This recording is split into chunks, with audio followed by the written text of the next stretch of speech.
Petronas சாரிகாலி நிறுவனம் கடந்த 2 தசாப்தங்களில் மலேசியாவின் மிகப்பெரிய எண்ணெய் கண்டுபிடிப்பை இன்று அறிவித்துள்ளது. சபா ஆழ்கடல் பிளாக் 3Kயில் உள்ள மெகா 1 பகுதியில் 200 முதல் 300 மில்லியன் பீப்பாய்கள் எண்ணெய் இருப்பு இருப்பதாக மதிப்பிடப்பட்டுள்ளது.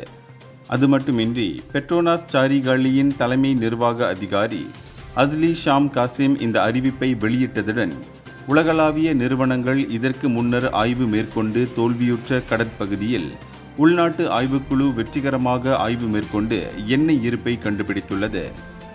இந்த வெற்றி அதிநவீன செயற்கை நுண்ணறிவு AI தொழில்நுட்பம் ஆகியவற்றின் பயன்பாட்டின் காரணமாக கிடைத்தது என்று அஷிம் கூறினார். 80 விழுக்காட்டிற்கும் அதிகமான ஆய்வு வெற்றி விகிதத்துடன் கிடைத்த இந்த கண்டுபிடிப்பு தேசிய உற்பத்தியை ஒரு நாளைக்கு 2 மில்லியன் பீப்பாய்களாக பேண உதவும். மேலும் அனைத்துலக எரிசக்தி நிறுவனங்களின் ஆர்வத்தை மீண்டும் ஈர்க்கும் என்றும் எதிர்பார்க்கப்படுகிறது. பெட்ரோனாஸின் துணிச்சலான கள ஆய்வு, உள்ளூர் திறமை மற்றும் தொழில்நுட்பத்தில் முதலீடு செய்வது மலேசியாவின் எரிசக்தி பாதுகாப்பு மற்றும் தொழில் கண்டுபிடிப்புகளுக்கு ஒரு நம்பிக்கையான எதிர்காலத்தை வடிவமைத்துள்ளது. இந்தியர்களின் இதய குரல் மக்களோசை.